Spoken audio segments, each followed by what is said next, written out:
Hello students, welcome to today's session. In this session we are going to discuss the Q's chapter where we are going to discuss a topic called as representation. Okay, so we are going to discuss representation of Q. This representation of Q will be static representation. So static representation will be using the concept of arrays. By using the concept of arrays, we will be implementing the topic called as Q.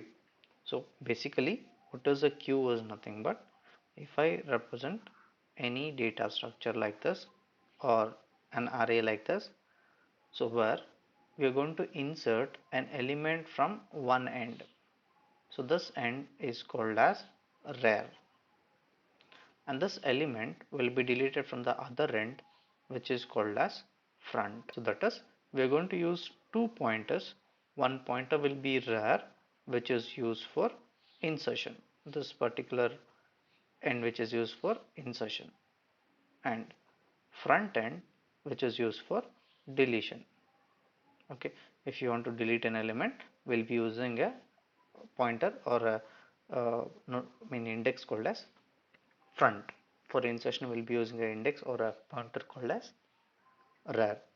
Now, how this is implemented, that we are going to see step by step in a representation of Q using arrays. You can also consider it as using arrays, or it is also considered as static. Okay, so static representation of Q. So static representation of Q is also considered as array representation of. Initially what happens is we have the two pointers. One is rar, which is R, which is initialized to -1. Similarly front, which is initially initialized to -1. So why it is initialized to -1? Because since array starts from 0, we are going to initialize both these pointers front and rar to -1. Okay, so when we initialize both front and rar equals to -1, that represents the array or the queue will be empty.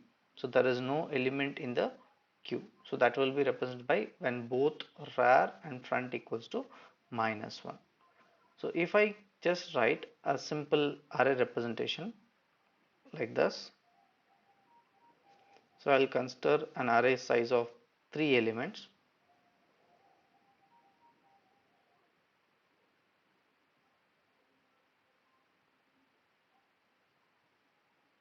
So where the indexes will be 0, 1 and 2, and I'm going to give the name as Q for this array. And now when this is the case, we have an array of 3 elements, or it can store 3 elements, and this size will be represented by max, which is nothing but the maximum number of elements it can store, which is 3. Now next, if I want to insert an element, if I want to insert an element into Q, we'll be using which pointer? Rar pointer. As I told you, rar pointer will be used for inserting an element into the Q. Now initially rar value will be what? Rar value will be equal to -1. So when it is equals to -1, it represents, say it is empty. So that is the Q whatever we have will be empty. Okay, now I want to insert an element. When you are inserting the first element, when you are inserting the first element if you are inserting, we want to increment both front and rar. So that is the value of rar and front both will change to 0. Okay, now so this depends on how you're initialized, or with what value initialized. We have initialized as both front and rar value initialized to -1. In this case, we are going to increment both front and value when we are inserting the first element. Okay, this is very important because if you are using the textbooks, some topics or in some programs they may have initialized something like this. Front will be equal to 0, and rar they might have initialized as -1. So both are same. Only thing is, if you initialized front value to 0 at the beginning, in that case we need to increment only rear pointer. No need to increment front pointer also when inserting the first element. Okay, so I'll be going with only this concept because this concept will be used in your programming language also, that is in your programs also, where front will be equal to -1 and rear is also equal to -1. Now, so keeping in that mind, so we have both front and rear equals to -1. So when we insert the first element, both front value and rear value should be initialized to 0. So suppose I want to insert an element. So the element that I want to insert is say 25. Okay, I want to insert 25 into Q. When I want to insert 25 into Q, what happens? We need to increment both front value as well as rear value has to be incremented. When both front value and rear value has to be incremented, so when both front value as well rear value has to be incremented, so in the queue we have 0 index. So now both a rear value and front pointer, it will be pointing to the index 0, and the element that we want to insert will be inserted at the index called as 0th index. Q of 0, now it will have 25, and rest of the index like are index number 1 and index number 2, these two will be empty. So we have 1 and 2 which will be empty. Okay, so next again you can see both front and rear will be initialized, will be incremented to 0, or it will be pointed to this position called as 0. Now again, now next time I want to insert one more element. Suppose second time I want to insert one more element. I want to insert an element, say some 35. I want to insert 35 into the queue. So when I want to insert the 35 into the queue, only rear value will be incremented. So rear will be incremented by +1, that is rear will change to 1. So what does that mean is, whenever you insert, so whenever you insert an element,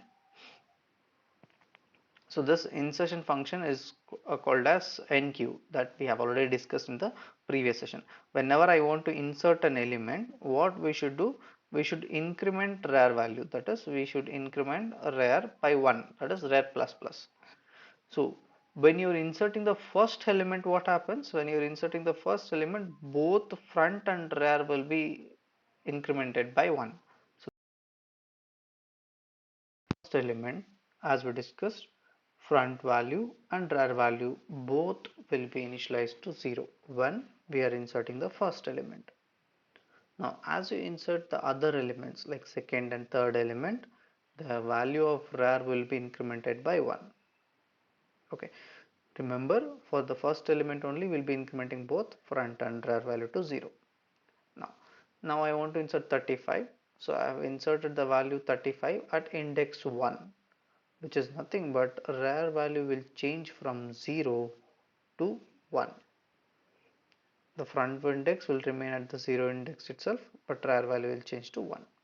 Now if I want to insert the next element, again we are going to draw the queue with index 0, index 1 and index 2. So here I have inserted the element which is 25, elements as 25, and I want to insert an element called as 45. So previously we had front pointer at index 0, which has the element as 25, second element was 35. Now I want to insert the next element, so rear pointer will be incremented, so rear pointer will change to 2. So from 1 we have incremented it to 2. So once we have incremented, rear will be pointing to the position which is index 2. So here I am going to insert the next element, so where we have the element called as 45. Now in this case, once uh, the rear pointer has reached this position, that is, the rear pointer has reached the index called as 2. So this index, what we have, so will be representing the maximum size. So you can see, say, when I insert second element, I have incremented the rear value to 1. Now again I have inserted the third element, but the rear value will be incremented to 2. So we have a pointer called as max. What is the max? Max is going to represent the maximum number of elements that you can insert into the array, which will be represented by 3. Now rear position is what? Rear position is now 2. Now when uh, q will be fullest when rear equals to max minus 1. So if you observe the position of rear, it is now, this position is nothing, this condition is nothing but q is full. Now if you observe the position of rear, it is 2, or index of rear is now 2. Now if I try to insert one more element, it is not possible because we have reached the last position. So since we have reached the last position, I cannot insert any more elements into the queue. So in that case, we'll consider it as queue is full. Okay. Now we'll go to the concept of deletion. Again, we have the queue, which will have the 3 elements. So we have the indexes like elements like 25, 35 and 45, and the indexes are 0, 1 and 2. It's the name of the arrays queue. And now we had the front pointer, which was at position 0, rear position was at index 2, which represents queue was full. Now whenever you want to delete an element, suppose I want to delete 25. So the element which is deleted will be pointed by front pointer, or if the index is at 0, front pointer or front pointer is at 0, 25 element, or which is at the element which is at 0 index will be deleted. So that is, we are going to delete 25. As I delete an element 25, so we are going to increment the value of the front. So whenever you delete, or whenever you delete an element, we are going to increment the value of front pointer by 1.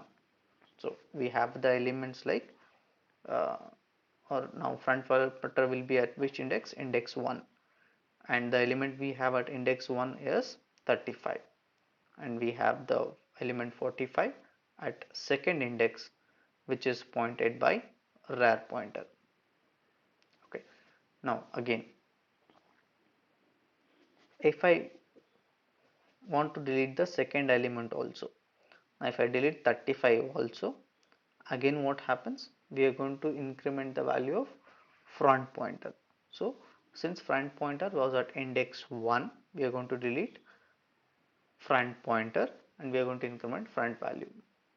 So whenever you delete any element from the queue, we'll be incrementing front value, that is front plus plus.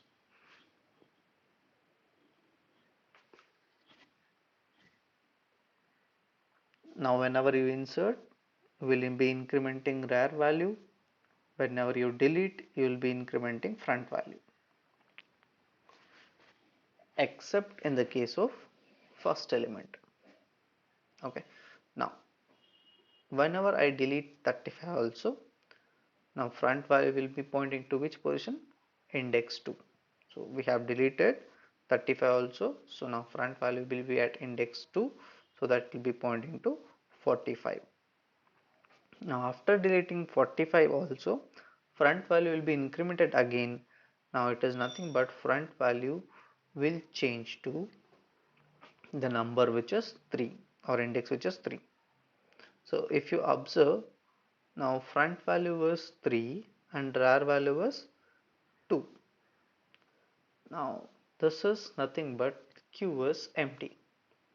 So when we come across the concept of queue empty, we'll see uh, first thing, that is when you observe or when you assign rear equals to minus 1 or front equals to minus 1. In this case, queue is empty. That was our initial condition. In the initial condition, when you initialize or when you create a queue, we'll initialize both front value equals to minus 1 and rear value equals to minus 1. As you insert the first element, when you insert the first element, what we are going to do, rear value will change to 0 and front value will also change to 0. So that is, both front value and rear value will be assigned to 0. And as you insert second element, third element and so on, only rear value will be incremented. So we are going to increment only the rear value. Similarly, as you delete an element from the queue, will be incrementing only the front value. So if we consider in initial stage, we have both rear equals to minus 1 and front equals to minus 1. As you insert the first element, what we do, we increment both rear value as well as front value to 0. And each and every time you insert an element, what we'll do, we'll increment the value of rear. And secondly, when you delete an element, from the queue, what we'll do, will be incrementing only the front value. The front value will be incremented as you delete an element from the queue. Okay, now if this is the case, now if you observe this condition, that is when front equals to 3 and a rear equals to 2, in this condition, if you observe both, or you can say, when is queue empty? So when you consider queue empty condition, queue is empty when first condition, which is initial state, that is front equals to minus 1 and also rear equals to minus 1. When both front and rear are assigned to minus 1, in that case we'll say queue is empty. That is the first condition, so which is our initial condition. Okay, now for the second condition, so when you consider the second condition, so we have first condition we have discussed, which is rear equals to minus 1 and front equals to minus 1. So what is the second condition as? Second condition, if you observe, if front equals to or front is greater than rear. So now front value is 3 and rear value is 2.